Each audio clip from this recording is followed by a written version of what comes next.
And it was way better then. Like you had better tiers, like you got more money for the electricity that you generated. They didn't charge you as much. I think we were paying like 15 cents a kilowatt 10 years ago. Now we're paying 25, 50 cents a kilowatt. If you charge your electric car, and by the way, nobody talks about this, but the most brilliant thing that Elon has done, of many brilliant things that he's spearheaded or shepherded or whatever you want to call it, is he has a lock on all of the electrical charge stations across the country. I mean, complete ownership of it. The other guys, like you don't even like. I have no idea what the other chargers are. Like the off-brand non-Tesla chargers.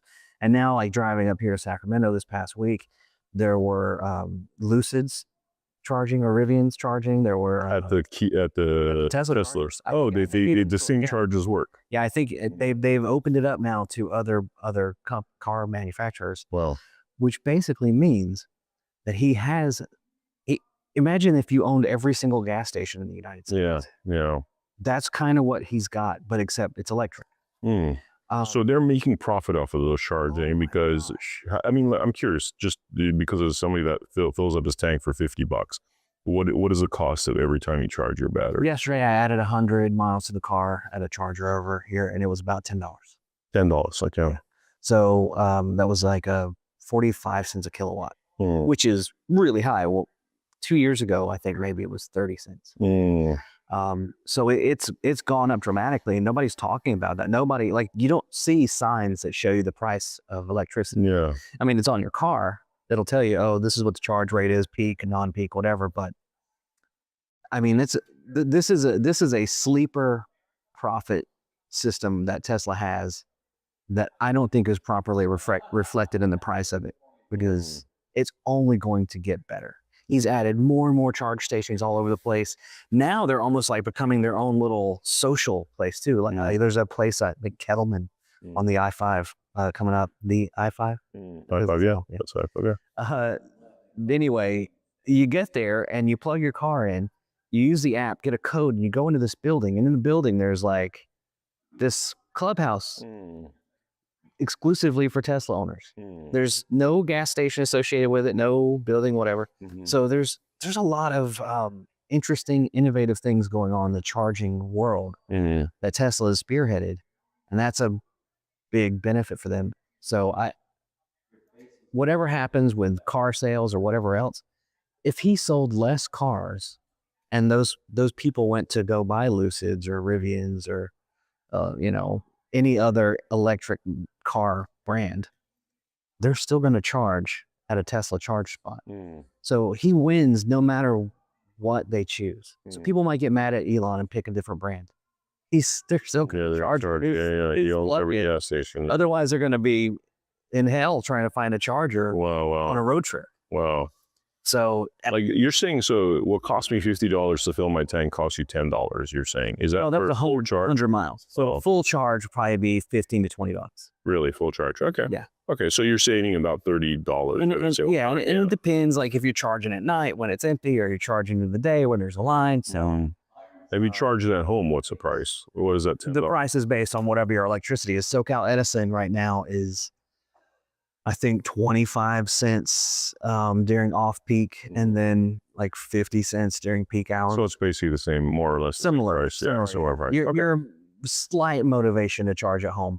But if you have solar, that helps tremendously because you're offsetting the cost. And I did solar, not with an 80 grand investment that I got a lien or whatever. I did it as an owner builder, used my homeowner's insurance, which has $100,000 workers' comp policy, I think, built into it in case somebody gets hurt. And I hired an electrician, and I hired a roof tiler guy, because in California we have a lot of these clay tiles.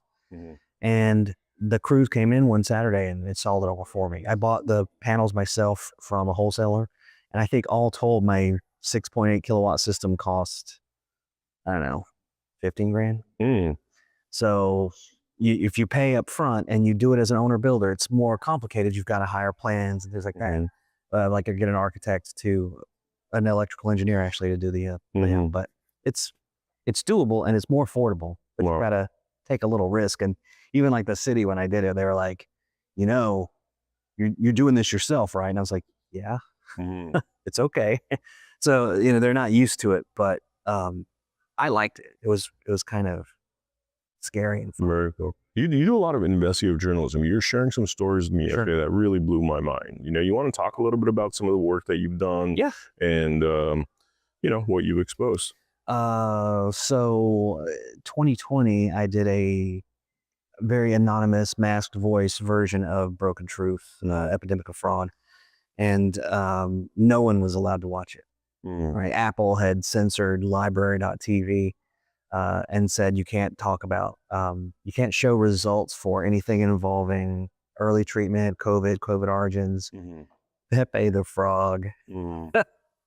Apple put these regulations on library when they were trying to get an app for the App Store. Wow.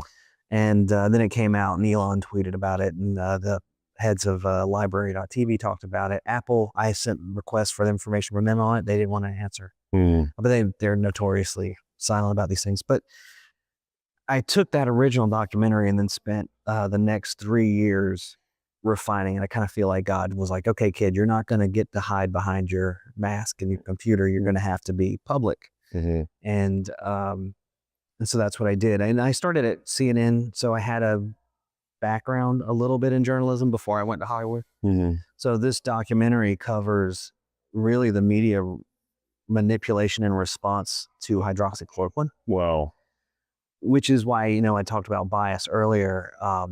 I thought that it was mostly just anti-Trump bias that was fueling that, but it does appear that it was also the pharmaceutical industry's control of advertising dollars, right? Mhm. That helped prompt news networks to oppose hydroxychloroquine. Because here's the thing. Donald Trump promoted hydroxychloroquine. The news panicked, media panicked, deep state panicked, Mhm. organizations within the government, BARDA, HHS, FDA, CDC, they all rejected it, even though this medication, hydroxychloroquine, is based on quinine, Mhm. the oldest chemical compound ever used to treat an infectious disease, Wow. ever. Wow. Quinine was ground up from a bark of the cinchona tree from Peru, was used to treat malaria. Mm. But what was malaria in the 1600s? Mm. It meant bad air. Mm. So it was any kind of, congestive pneumonia or whatever you would get from malaria. That's what they were treating. They didn't have PCR tests. You think like everything was called malaria in the 1600s. So this was a medication used to treat all kinds of respiratory illnesses. Mm. And the system decided that it was bad. Mm. And once they decided it was bad, especially because Donald Trump promoted it, they went full tilt against it. Mhm. Now, what's weird is Donald Trump promoted the COVID vaccines. Mhm. Maybe he's all good with that. Mm. No, we don't have any problems with that. So that's really an indication that the Trump bias was not, like, it's selectively utilized, which is, that can send you down a whole rabbit hole of, is he part of the news when he works on, is he cleverly knowing what the news will attack and not attack? I don't know. That's all speculation, but the documentary really covers the whole range of topics. It covers immediate response to hydroxychloroquine, the history of hydroxychloroquine, that's a whole thing. There's a crazy thing where the history of hydroxychloroquine, when you learn that in the Civil War, Abraham Lincoln had a blockade on the southern states to prevent cotton shipments, weapons shipments, and imports of of quinine. Mm. He wanted southern state soldiers to be, or Confederate soldiers to be, sick with malaria. Because in the South, you had tons of Mosquitoes. And one of the things I learned was that John Wilkes Booth smuggled quinine to people in the southern states because he was a traveling actor. There's like letters where his sister was begging him to bring it in. So the restriction of access to hydroxychloroquine and its derivatives has been a known tactic of biological warfare for hundreds of years. Wow. George Washington, one of the first things when he agreed to fight the Brits for the Revolution, the the rebellion or whatever they called it. One of the first things he asked his political masters, that's what the history books say, political masters, was to buy as much cinchona and quinine as possible. Because the Spanish had a lock on sources of that medication, and they used it for to pick and choose winners of battles. So, or wars. So that's what they did. So I mean, quinine was also involved in World War I, World War II, and what may end up being called World War III, which is this kind of COVID war, everything that's been going on. Wow. I mean, so you know, I go into a lot of Ron Johnson's great Senate hearings that the media has wholeheartedly ignored. I was there actually, the COVID cartel hearings. Oh, yeah, Ron Johnson with Lara Logan and pretty much a lot of the frontline doctors. Yeah. So we've got a couple of good people in the Senate and Congress, and thankfully they did these events. And I try to cover that a little bit in the movie, but the interesting things have happened since the movie came out. One of the people that was spearheading the attacks on hydroxychloroquine, Janet Woodcock, when I told her and asked her a statement from her, she announced her resignation or retirement 8 days later. Yeah. But we were talking about this topic yesterday with judges retiring, people retiring. Right. Usually what happens with when the fraud catches up to people, especially judges, right? Let's use a judge as an example because that has repercussions that they're obviously trying to conceal, which is that they often retire a judge just when the judge's criminal history comes to fruition, because then they got to overturn everything that person did if it's proven that person's a fraud and is abusing their power. So a lot of time they just retire people. When is Boasberg going to retire? Good guess. I don't know. I mean, you keep hearing that guy's name show up. How many times can Boasberg be involved in these how can this one judge be at the epicenter of so much evil? Yeah. Because, they create their own schedules. It's like coincidence. He just pops up. The guy that's going to be the political operative. It's like that. It's corruption of our judiciary, right? And like that, where he probably did something to fix his own schedule, or corrupt people put him in that position to be able to influence these cases. They retire him. They retire him when they're all done. Yeah, it's I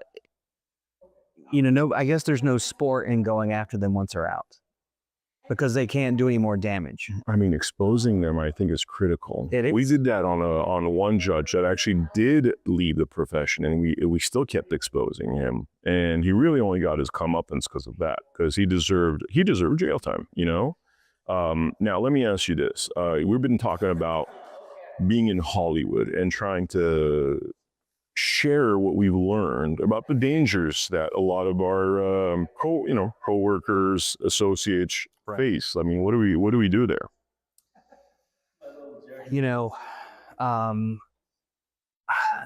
There's definitely people work with who they like, then like minds attract each other, right? So if people are super liberal, they're going to hire their super liberal friends. And how do they know each other? Well, they support the LGBTQ movement. They volunteer for the Hillary campaign. They know each other just from their associations in those groups. And then they hire each other. And that's how it sort of perpetuates. So if you're conservative, you have to keep your mouth shut. And if you don't keep your mouth shut, you don't get hired. And that's, that they have the right to pick and choose who they work with. If you're a vice president of a network, sure, why not? But they need the audience in the flyover states. So that's a very curious thing. I think what's going to end up happening is Hollywood's pretty dead right now. I mean, the movie theater industry is suffering. I mean, when's the last time you went to the movies? First of all, when's the last time you went to the movies, right? At all. But then second of all, when's the last time you went and you were like, oh my gosh, so many great movies. I don't know what to see tonight. What are my options? options. Yeah, yeah. You'd have to take a time machine back to like 1994 or 1998 to be like, wow, there's like 5 amazing movies I want to watch, you know? I mean, where you had to go like the weekend multiple times and see all the stuff you wanted. But now, like, I don't have any interest. Like, even Marvel can't seem to pull out a hit these days. I mean, Oppenheimer, I think, was the last movie I saw in the theaters because that was a good theater film. Yeah, I think I saw Sound of Nefarious. That was pretty interesting. Sound of Freedom. You know, some of these, Maverick was probably a. Maverick was great, man. Well, Did you feel like Universal was mad that it was successful? Like maybe a little. Like they're very like. I mean, these guys are all woke and stuff. Like and that's this crazy thing. It's like the movie that's going to save their business. Literally, Maverick saved the film business after COVID. That's a literal statement, you know? People are like, oh, we still need to see movies in theaters because that was a roller coaster of an experience, amazing experience, right? Yeah. Now, you know, that should be a big win. But we know from working in Hollywood that they don't like to win like that. They want to win with the content that's a propaganda that fits with the liberal mindset. Yeah, they want Wicked. Mm-hmm. They want Wicked. And then a lot of people don't want, was Wicked a big movie or I don't even know. Did it make a lot of money? I'm not really sure. I know the Snow White thing completely failed. It seems like whenever they do woke stuff, it like doesn't make any money and stuff. So the logic would be like to make these pro-America films like Maverick that support our traditional values because those make $1.5 billion. Yeah. So to that end, I think maybe what's going to have to happen is either Hollywood gets broken to the point that it finally opens up to filmmakers like us. I've got so many movies and shows in my head that I could make that are not copies, clones of the things that already exist. They are fun, exciting, educational, good for kids. Like there's all kinds of stuff we could be making. We're not making it, and Hollywood's going to have to have a reckoning. Yes, is the best way to say it. Maybe the consolidation of studios was a bad thing. Why is Warner Brothers allowed to merge with Discovery and get a tax-free write-off? And now they're broke and they're having to split it again. You know, why aren't we asking questions like, why does this get allowed to continue? Why did Disney get to buy Fox? I mean, we need diversity in our creative endeavors. Otherwise, you're going to have one company that owns everything. Which is a monopoly, which shouldn't exist. It's antitrust. Yeah. I mean, I'm not saying he's a great guy, but Weinstein oversaw some of my favorite movies, like the Kill Bill movies. You know, man, Weinstein's an interesting topic because it's interesting to me that the greatness of Hollywood ceased when that kind of producer that was actually doing the groundbreaking films stopped to exist. It's crazy. I actually knew Harvey. Harvey. Yeah, I did. I actually knew Harvey. And, you know, it's very hard to talk about things when people are so black and white about stuff. Right. It's like, you know, I'll give you an example with this whole Iran thing. If you questioned it, half of MAGA would be like, you are a traitor to Trump and whatever. If you ask a simple question of like, do they really have like weapons of mass destruction? Because, you know, we've been told that a number of times and it turned out to be not true. And it seems logical because if you've been through, oh, you lied to me, lied to me, lied to me, and now you're like questioning this, it seems like a logical thing, but it's just everything's so black and white with the way people think. So they don't see shades of gray. Right. You know? Unless it's the movie Shades of Grey. Yeah, there you go. Yeah. And so 2 things that brings up. One is like, how do you convince these people when there's that much brainwashing of, you know, man, the stuff that you've bought is like literally suicide on an installment plan. Because if you go along with the pharmaceutical thing and you listen to everything they say, and we're seeing how that's turned out, and your research indicates, I think, because you're not just COVID research, you've actually done research on other vaccines. Polio vaccine had an SD40 in it. Talk about polio vaccine, because that is an interesting topic. A lot of people think polio, you know, they always bring up the polio vaccines, how great it was. Polio vaccine was gold standard. It's what everybody points back to and says, oh, we cured polio. Apparently, polio was already on the downward slope. If you look back at the history, there was competition between Salk and Sabin, who were making competing vaccines. It was like a race to claim credit for the cure of polio. Now I can't prove this, but a lot of people say that polio was actually caused by overuse of DDT to kill mosquitoes. And I mean, there's videos of people just being sprayed with that stuff. And even like it was a FDR that they said he was crippled by polio. Right. His crippling came after he swam in industrial waters, apparently. I don't have a direct reference for that, but check it out. So anyway, in the late 50s, early 60s, there was a researcher named Bernice Eddy, and she was quality control testing the polio vaccines on her own. I think that was how it worked. And she discovered that when she injected hamsters and mice with the polio vaccines that were being manufactured, they caused tumors. And she uncovered this SB40, which is simian virus 40, that came from the kidney cells of green monkeys that were used to create the vaccine. This SB40 causes tumors. This is an oncogenetic virus. And what that does is SB40, like there are genes in your body that help regulate your DNA and prevent it from being manipulated. P53 is one of these genes. It's called the guardian of the genome. And SV40 turns it off. So what you have is now immune composition. Yeah, well, you have a predisposition towards developing tumors that your body can no longer regulate. And SV40 helps make that happen. The FDA claims that they investigated and found no, it doesn't cause any tumors in anybody. They self-investigated themselves, right. Of course, yeah. And when they self-investigated, they discovered there's absolutely no evidence. Oncology as a industry has exploded since then, but there's no evidence. Don't ask your oncologist about SV40. You'll get a blank stare, and maybe you get fired by your doctor. You ask. Wow. So SV40 was discovered in these polio vaccines, and Bernice brought it up to the heads of NIH, and they told her to basically shut up. So she went public with this information, and then she was an original OG whistleblower, right? And because of her exposing this, they put her in FDA or NIH Siberia. What does that mean? That just means they took away her access to materials and put her in like a closet somewhere. Wow. But one of the things that came out of her work was regulations were enacted to make sure that no manufactured vaccine can have SV40 in it. They had to screen for it. The lawyers at the NIH said, hey, according to the letter of this regulation, this only applies to vaccines manufactured in the future.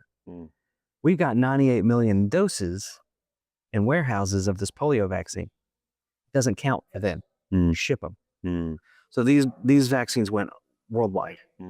And you had soft tissue cancers over time exploding. And, Harvey Reich is a Yale researcher. He does a lot of cancer research. And I told him about this, and he goes, well, because here's the thing. After this happened, in 1963, there's a book called Dr. Mary's Monkey that discusses how this SV40 virus was being gain-of-functioned into a weapon to kill Castro. Wow. And one of the researchers was named Mary Sherman, and she was found burned in half, bone burned, which could only be done by a much higher temperature thing than an apartment fire. But they said she had died in an apartment fire. Her body was half burned off. There was a particle beam reactor in New Orleans that was being used to irradiate animals to create mutations through tumors. The tumors would be masticated, irradiated in new animals, and the mutations would continue up. That's how they were doing gain of function. One of the associates of Mary Sherman was a girl named Judith Baker. And Judith was this new science kid that came out of Florida. She was a genius. CIA NCI, National Cancer Institute, out in Oshner. They brought her into New Orleans in the summer and spring of 1963 to help Dr. Sherman do this gain of function work out of an apartment, because it was a kind of a clandestine operation to build this vaccine weapon to kill Castro, Wow. to kill him in 30 days. By the end of their research, Mary Sherman called Judith one day and said, we have to start wearing masks and better stuff, because animals in other cages that haven't been injected with our gain of function thing are now getting tumors, which means it was airborne. Then Mary Sherman gets burned alive by what we believe was an accident in the lab, or maybe the particle fusion or particle beam burned her by accident, and that they dumped her body in the apartment. This is all in Dr. Mary's Monkey. It's a book.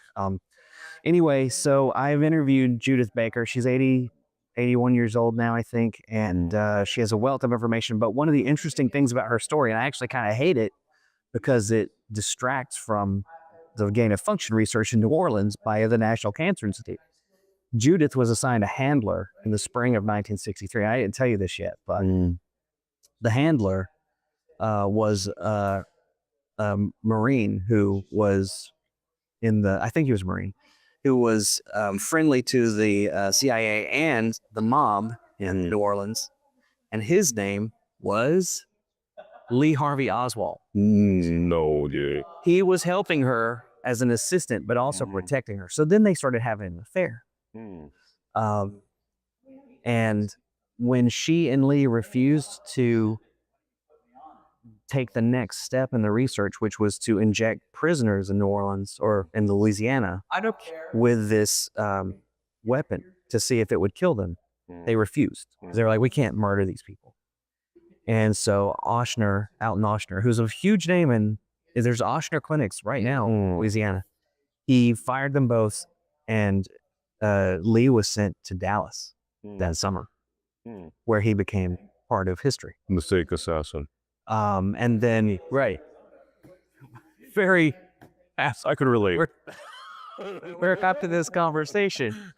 You get it. So you got lucky, like you really did. Like, thank God nothing happened to Trump then, because if anything had happened to him that day, you would have been implicated and the system would have railroaded you even harder. Oh, they already tried. Oh, yeah. They already tried, So anyway, that was the story of how SV40 was turned into a weapon. And that's a really fascinating book, Dr. Mary's Monkey, by, I think, Edward Aslam is his name. And Judith Baker has a book called Lee Harvey and Me. And it sort of chronicles her history with him and what they were working on. And so he was a CIA handler that basically went in there to help her out with this. Well, she was this very impressionable kind of naive girl. She was picked by the CIA because, first of all, she was an established scientist, because to bring someone from academia to clandestine research is probably a bit difficult.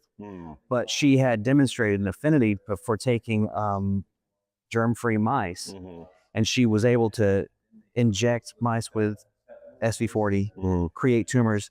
And then she showed that you can extract a tumor and inject it in another animal and create more tumors, which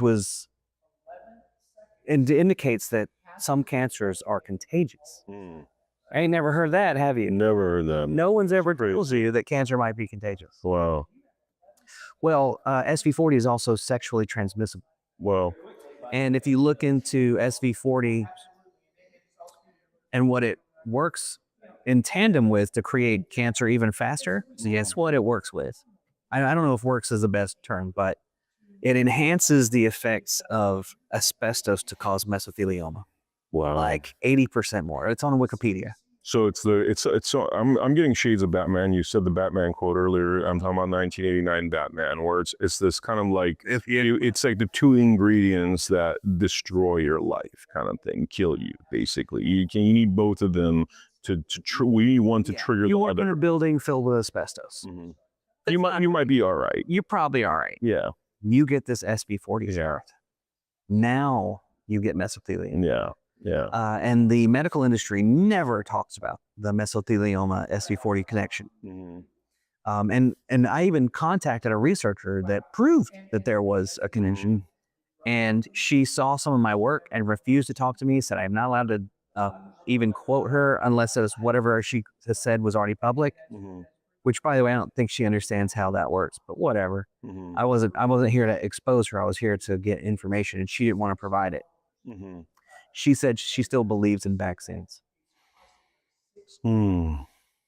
And this is what you're dealing with. Vaccinology is not science; it is faith. Yeah, and it's like I've interviewed Brian Hooker, who's RFK Jr.'s writing partner. He wrote a book called Vax Unvax. He's a 30-something year PhD expert in vaccine injuries. He said there's literally never been a vaccine in the history of humankind which has net positive versus net negative when consider the bigger picture. Yes, some people might think they're getting better, whatever. Yeah. But the damages, which obviously that's not the research they want to do. That's not the stuff they want to expose, but it always far exceeds, according to RFK and Brian Hooker. I mean, I fell for it. I thought they were good. I got my kids vaccinated. And we got You're vaccinated. talking about the birth vaccines and stuff. Oh yeah, we did the whole thing. And then when 2020 happened, it was so obvious to me how much we had. The best interpretation was that we had botched the COVID rollout. Like the whole COVID treatment option, the hospitals screwed up, the federal agencies all screwed up. That was to say it was a mistake is the nicest possible way you could approach it. Yeah. Incompetent mistakes. But there seems to be a malicious factor, and that's a terrifying, keep you up at night kind of thing. Yeah. I think there's some people out there were maybe doing things to reduce the human population. Even back then. I mean, well, even maybe in the 60s, eugenics is not new. The Sanger Institute, all those people. When you go back to the history of abortion, that it's a whole nother. There's a whole nother layer of dark history there. There's a great documentary called The 1916 Project by Seth Gruber. I don't know if you can see it right now. I think they might be retooling it a little bit, but very, very interesting history of the Sanger Institute.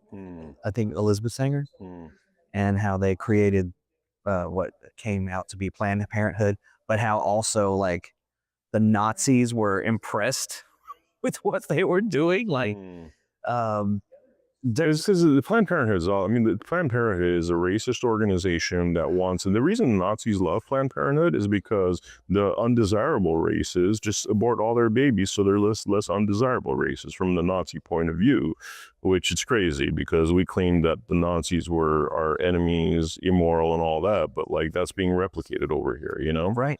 Yeah. So I mean, there's medicine has a very has a very large skeleton closet. Yeah. I've heard stories like, I've heard like satanic agendas and stuff. I've heard all sorts of things where these medical meetings, like, and I don't know if this is true because we hear all kinds of things, but there's literally a chair for what they call Lucifer. And you and I were discussing how Lucifer is not really in the Bible, but apparently there's stuff like that. I don't know if it's true. I've never been inside those rooms with the big like top level meetings and stuff, but I've heard from multiple sources that there's always a chair for that demonic personality. But we'll find out. I don't know. I guess we might have to go undercover, pretend we're expert doctors to find out that one. But you could imagine him with a robe and all that. It's like he looks like a doctor. Actually, this is like I think we're going to start Project Veritas. It's time for your prostate exam. Cough. Sorry, we don't have any lubricant. You're just gonna have to get it dry. Yeah. Well, dude, this is a fascinating interview. This is a fascinating interview, John. I think we're gonna need to do a part 2 of this too. Yeah. Because there's a lot we got to talk about. Because I think my visit here has been to make friends with you because there's not that many people that can hang with these conversations. Oh, totally. And have a history, of production. So yeah, I know when we were talking last night, even listening to some of the stories you haven't published, Man, I keep seeing short docs, long docs. I mean, the amount of research you've done is so phenomenal. And some of the stuff you've uncovered, like this polio thing. Yeah. And we are going to get to the full story of that. I don't want to do it on this interview, but the full story of that polio vaccine is such a powerful story. Your motivation for doing it, you developing content to tell that greater story. Very unique person, very unique journalist. And, you know, I mean, there's only a handful of that in our country right now, you know? By the way, if you want to see the movie, you can go to epidemicoffraud.com or you can go to brokentruth.tv. Awesome. There you go. Thank you so much, viewers. We're going to have another follow. We're going to do a lot of stuff with John coming, looking forward here, multiple episodes and hopefully collaborations. Thank you for joining us for this episode. Make sure you check out americahappens.com for all of our featured content. And I will see you all on the next episode of Blood Money. Thank you.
Everything I've got, pushing for that first place.